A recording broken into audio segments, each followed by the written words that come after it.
चला, एक पत्रकारच म्हणते आमची भगिनी की विजयाचीच मिरवणूक काढली त्यांनी. ती फॉर्म भरण्याची मिरवणूक नाही बोलली, ती बोलली विजयाचीच मिरवणूक काढली. थँक्यू.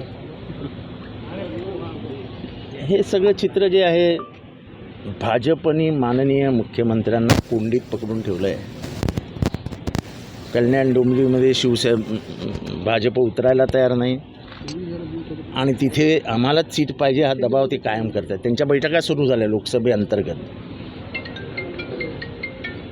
आपल्या घरात जे आपण राजे असतो ना, परक्याच्या घरात आपल्याला तशीच काहीशी स्थिती दिसते आणि ही स्थिती होणार होती. तुमचा वापर केला जाणार होता हे यांना आधीच कळायला पाहिजे होतं. दुर्दैवाने ज्या घरात पंचपक्वान्न होती, ज्या घरात तुम्हाला सोन्याच्या ताटात बसवलं होतं, तुम्हाला पत्रावळीवर जायची इच्छा निर्माण झाली आणि वाटोळं करून घेतलं. हे मृत्यूनंतर आत्म्याच्या गोष्टी निघतात. बरोबर आहे? तुम्ही पत्रकारांना प्रश्न विचारतो, बरोबर आहे की नाही? म्हणजे ह्यांना शरद पवारांचा मृत्यूच हवा आहे. म्हणजे शरद पवार जोपर्यंत जात नाही तोपर्यंत महाराष्ट्र आपल्या हातात येत नाही, अशी काहीशी भावना NDAमध्ये तयार झाली आहे. एकीकडे अजित पवार पण तेच बोलत आहेत, यांची शेवटची सभा कधी होणार माहीत नाही.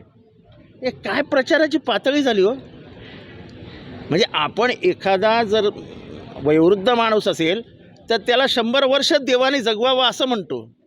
हे तर भटकती आत्मा म्हणून त्यांच्या मृत्यूचीच प्रार्थना करायला लागलेत. महाराष्ट्र हे सहन करणार नाही. म्हणजे तुमचा आणि माझा राजकीय विरोध असू शकतो, पण कोणाच्या तरी मरणाची इच्छा व्यक्त करणं ह्याच्यासारखं खालच्या दर्जाचं विचारच असू शकत नाही. तर आघाडी म्हणत होती की मोदी संविधान संपवणार आहेत. आता मोदीच म्हणतात की असं आहे की जेव्हा त्यांनी 400 पारची घोषणा दिली आणि त्यांचे 15 खासदार स्टेजवरनं बोलले की आम्ही संविधान बदलून टाकणार, आम्ही नाही बोललो ना. हे बोलल्यानंतर आपल्या पंकजाताई मुंडे बोलल्या, तर हे बोलल्यानंतर सगळीकडे बोंबाबोंब झाली. संविधान बदलणार, संविधान बदलणार, संविधान बदलणार. त्यांची पावलं ही तशीच चालू होती. आता हे सगळं अंगावर येतं आहे. संविधान प्रेम करणारा एक मोठा वर्ग महाराष्ट्रात देशात आहे, तो सगळा एका बाजूला जात आहे म्हटल्यावर ते लगेच बदलतात. इलेक्टरल बॉन्ड्समध्ये चोरी कोणी केली हे मी काही वेगळं सांगायला नको. जेव्हा इलेक्टरल बॉन्ड्सची केस आतमध्ये गेली, तेव्हा कोर्टात गेली, तेव्हा सरकारी वकिलांनी येऊन, तुषार मेहतानी येऊन सांगितलं की सरकारी म्हणजे हे रोखे बाहेर काढू नका, इलेक्टोरल बॉन्ड्स बाहेर काढू नका, हाहाकार माजेल. कसला हाहाकार? कोर्टाने विचारलं कसला हाहाकार, आणि कोर्टाने सांगितलं होते उघडा सगळं.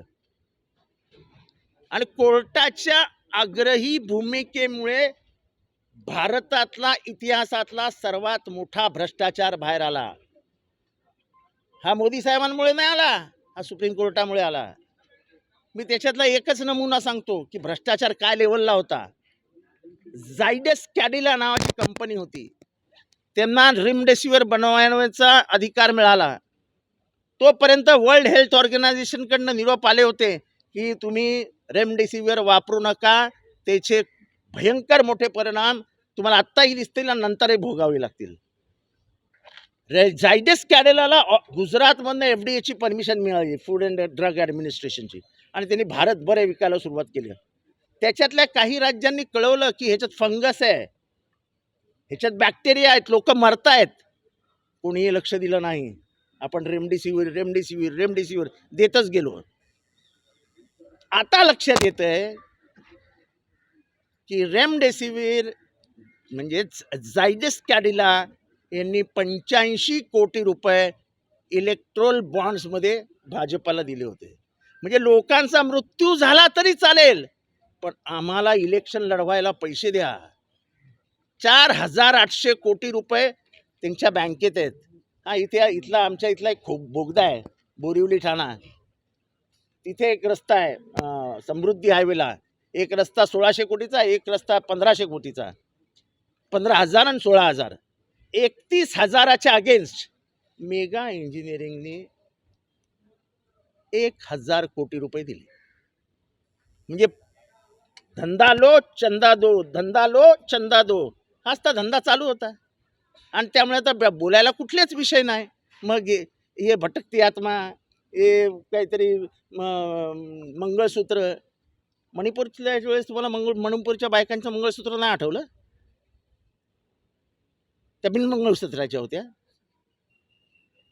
त्या आपल्या पोरी पसल्या होत्या रेसलर, त्यांचं सेक्शुअल हॅरॅसमेंट झालं होतं, तेव्हा तुम्हाला मंगळसूत्र आणि स्त्रीधन आणि स्त्रीबद्दलचं प्रेम नाही आठवलं? आता अचानक तुम्हाला स्त्रीप्रेम आठवलं? मी वैयक्तिक बोलणार नाही. स्त्रीप्रेमावर बोलायचा अधिकार कोणाला असतो?